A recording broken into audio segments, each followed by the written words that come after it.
Bonjour à tous, bienvenue sur Top Miniature Automobile. Ça faisait longtemps que je ne vous avais pas présenté une Dodge Charger.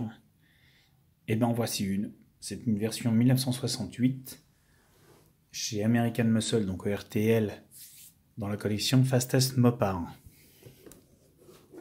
Petit détail rajouté donc, le logo Mopar, 50e anniversaire Mopar EMI 1951-2001. Et on est sur la version quart de miles, 13 secondes 50 à 105 miles per hour.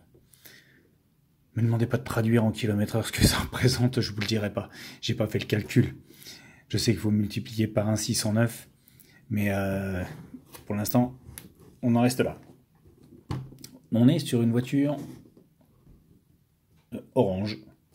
Alors non, je l'ai pas prise parce qu'elle était orange. Je l'ai prise parce que c'est une Charger. Elle est splendide. Derrière, il y a encore le prix. On voit bien sur cette étiquette qu'on est sur la transition francs-euros. Il y avait les deux. 78,96 € pour 517 francs 94. C'était bien les francs, on se faisait moins arnaquer que maintenant. Mais bon, bref, ça c'est autre chose. 1968, un petit détail.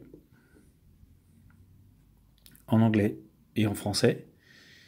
Je le laisse quelques secondes, comme ça vous pouvez lire.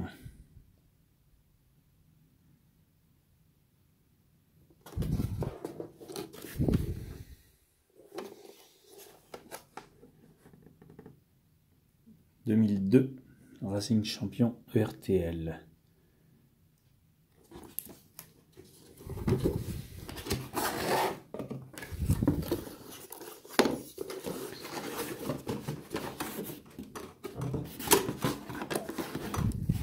Alors, va-t-elle m'en faire baver? Là, on dirait bien. Alors, je vais faire une pause et je vous reprends après. La voilà sortie. Maintenant, on va la visser. Et il n'y a que 2 vis, donc ça ne devrait pas être trop dur.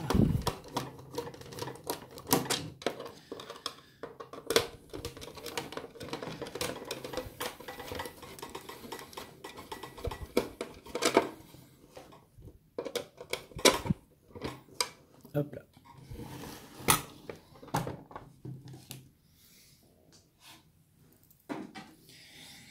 Voilà. Vous connaissez tous mon goût pour les Dodge, les Chargers. La preuve en est avec la Maisto au fond, qui me sert de fond d'écran. Là, on est sur la version 1968, donc, à savoir la calandre sans la barre au milieu, sans la séparation, toujours avec les feux arrière escamotables et les feux arrière, les feux avant escamotables et les feux arrière en 2 fois 2 petits ronds qui sont très beaux. Ça lui va bien, ce petit look. Elle est terrible. Alors, la Charger par elle-même, c'est une voiture terrible, hein, je vous l'ai déjà dit 100 fois. Je leur dirai encore à chaque fois quand je vous en présenterai d'autres. Mais de mémoire, il me semble que j'en ai plus beaucoup à vous présenter. Donc, de mémoire, hein, après je peux me tromper. Mais là, on se retrouve avec une version donc magnifique. Encore une fois, ERTL ne se trompe pas dans ses modèles, dans ses choix, même si on a des quand même... Faut le dire, 517 € pour une voiture comme ça reste cher. Maintenant, honnêtement, je ne vous dirai pas combien elle vaut, mais maintenant, quand on voit les cotes sur que ce soit eBay, que ce soit Le Bon Coin, ou que ce soit tous les sites, sur les véhicules d'occasion, les Dodge d'occasion que l'on trouve, les mecs se grattent un petit peu sur les prix à la revente. Pourquoi? Ne me demandez pas. J'en sais rien. Tout ce que je sais, c'est que pour moi, quand on est collectionneur, bah, faut rester quand même raisonnable dans ses prix, dans ses achats, dans ce qu'on veut mettre. Je crois que je m'étais déjà exprimé là-dessus sur une vidéo représentant la Corvette Monterey. En tout cas, pour moi, même si ce sont des voitures emblématiques, les vrais, je parle. Pour moi, en miniature, ça reste des modèles réduits. Et l'engouement pour ces modèles, bah, ok, comme on dit, on ne va pas acheter tout à n'importe quel modèle à n'importe quel prix. Pour moi, ça ne le fait pas. Je sais, on va dire, faire la part des choses. Et déjà pour l'époque, comme je vous dis, 517 francs, 70 euros, je sais plus, 78 euros, c'est déjà assez cher pour un modèle acheté neuf. Voilà, mais en tout cas, voilà. Hormis, je ferme la parenthèse et je reviens sur la voiture. Donc, pour cette version anniversaire,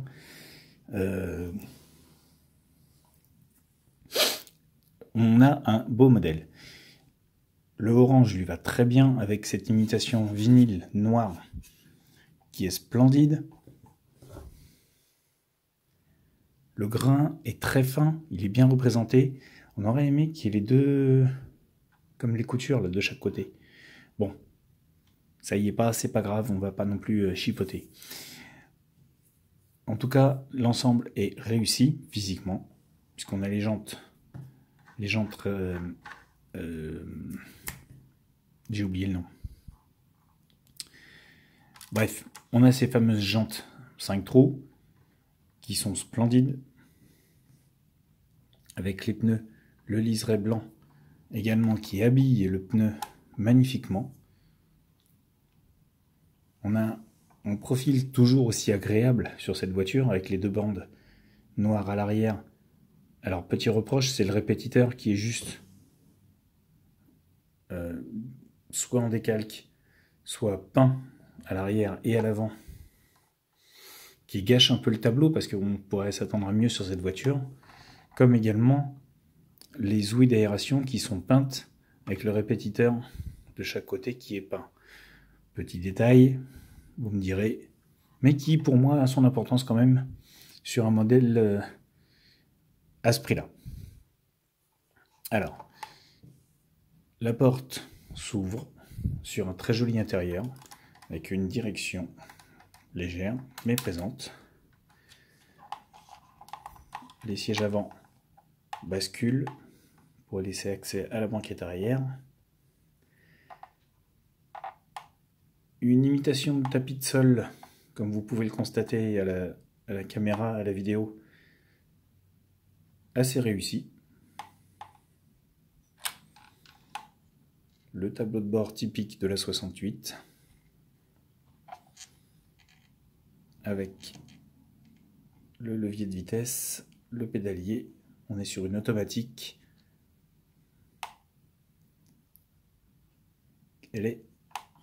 C'est très réussi. Le panneau de porte intérieure, alors sur la porte, je ne sais pas si on va bien le voir, est assez bien fini. On a sur le vide-poche une imitation avec comme s'il y avait des petits clous argentés un petit peu. C'est pas mal réussi. Pas de coffre qui s'ouvre sur cette version, encore une fois. La lunette arrière prise dans les montants qui, pour ma part, sont un petit peu larges, mais ne gâchent rien au physique de la voiture. L'arrière, donc avec les deux petits feux splendides. On n'a pas les feux de recul qui normalement sont positionnés ici entre chaque. Mais ça ne change rien, elle est splendide. Le logo Dodge RT est présent, la plaque en Dillon, les deux sorties d'échappement, la trappe à essence. Il n'y a rien à dire. Donc côté passager également, le siège s'avance.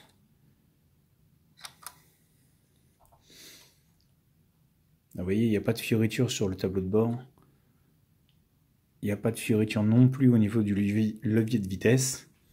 Bon, c'est pas grave. La voiture dans l'ensemble est très belle. Comme vous pouvez le constater, il n'y a pas non plus d'appui-tête sur les sièges, sur cette version.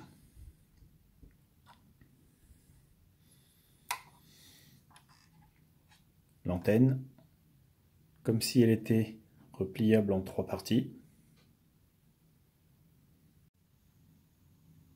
les essuie-glaces, un peu grossier.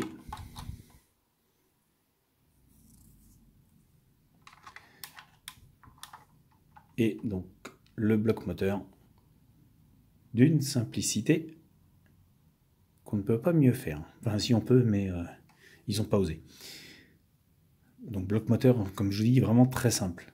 Le seul détail qui, pour ma part, entre guillemets, plaisant à regarder, c'est le logo 440 Magnum et le bouchon de réservoir, le bouchon de radiateur qui a été peint, histoire de dire qu'il y en a un. On est sur deux grosses charnières, comme vous pouvez le constater, qui coupent la cloison par feu pour pouvoir se refermer. Mais en soi, quand on la pose, elle est quand même magnifique. Alors, détail en dessous, on a les lignes d'échappement avec les sorties, le réservoir, le train arrière, le pont arrière sans suspension. Les jantes, il n'y a pas de détail au niveau des jantes, des freins, etc. Les lignes avec les silencieux d'échappement, l'arbre de transmission qui ne tourne pas, le groupe moteur-boîte avec le pont avant, le train avant, pas trop mal détaillé, typique AERTL. Mais on va dire que la chose agréable sur ces voitures, c'est que on a vraiment un bloc moteur. Coucou, vous voyez mes doigts à travers.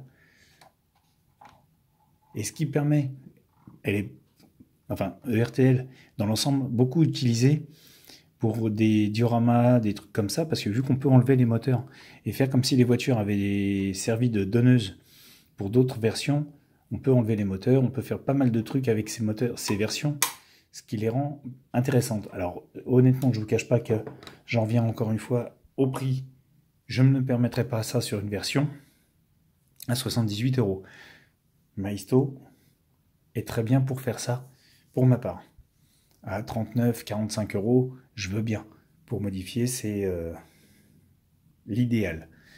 Après, au-dessus, je trouve que c'est un peu gâcher le plaisir. Voilà. En tout cas, ça m'a fait plaisir de vous présenter cette version.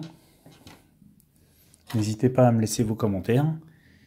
N'hésitez pas non plus, ceux qui n'y sont pas, à vous abonner à la chaîne.